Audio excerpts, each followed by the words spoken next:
Bismillahirrahmanirrahim. Assalamualaikum warahmatullahi wabarakatuh dan salam sejahtera. Harapan saya semoga semua dalam keadaan sihat dan selamat.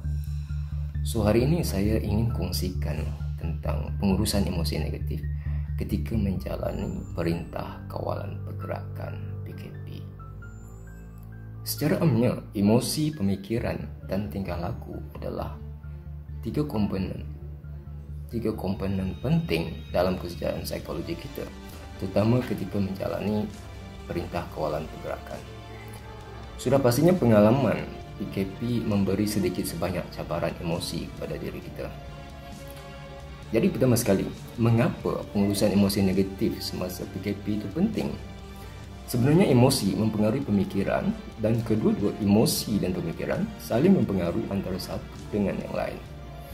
Emosi dan pemikiran kita juga akan turut mempengaruhi sikap, cara kita bertingkah laku, berdaya tindak, hubungan kita dengan orang lain, dan turut mempengaruhi keberkesanan dalam menyelesaikan masalah dan membuat keputusan.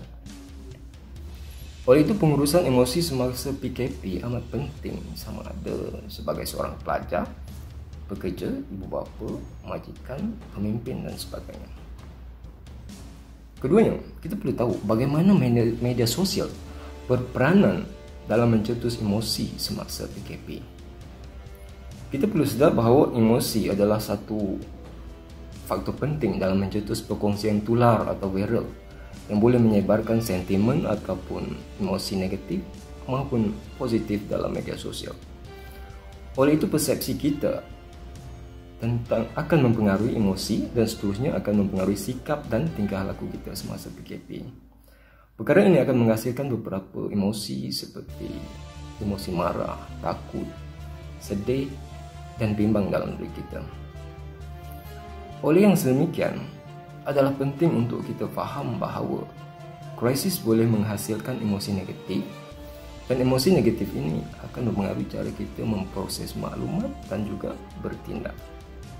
Bahkan emosi awal kita semasa PKP boleh dicetuskan oleh proses emosi berjangkit atas talian ataupun online emotional contagion, iaitu apabila sesuatu emosi negatif yang dialami oleh orang lain dipindahkan kepada anda, contohnya panic buying, kebimbangan, uncertainty dan sebagainya. Hal ini akan menyebabkan kita tidak melihat fakta secara objektif, contohnya tentang kepentingan bertingkah laku secara membina semasa PKP.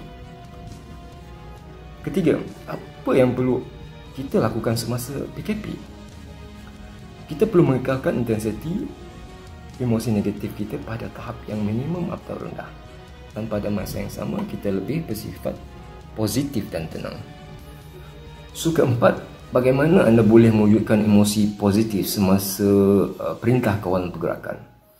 Pertama, didiklah diri anda untuk lebih bersikap tenang, lebih fokus, lebih bersifat objektif dan rasional sepanjang masa. Setelah itu, berilah diri anda masa untuk menyemak kebenaran dan memahami fakta yang anda terima. Seterusnya, anda tidak perlu bertindak mengikut emosi negatif atau terikut-ikut dengan setengah sentimen negatif dalam media sosial. Oleh itu, penting untuk sentiasa bersikap positif dan jangan biarkan diri anda terperangkap dengan emosi negatif. Selain itu, adalah penting untuk mengekalkan hubungan yang baik dan sokongan baik dengan individu dalam jaringan sosial anda. Akhir sekali, semoga ini memberi manfaat kepada anda. Saya percaya anda boleh mengubah dan mengawal emosi anda, dan anda boleh menguruskannya dengan cara yang lebih baik. Akhir sekali, be positive, stay safe and healthy.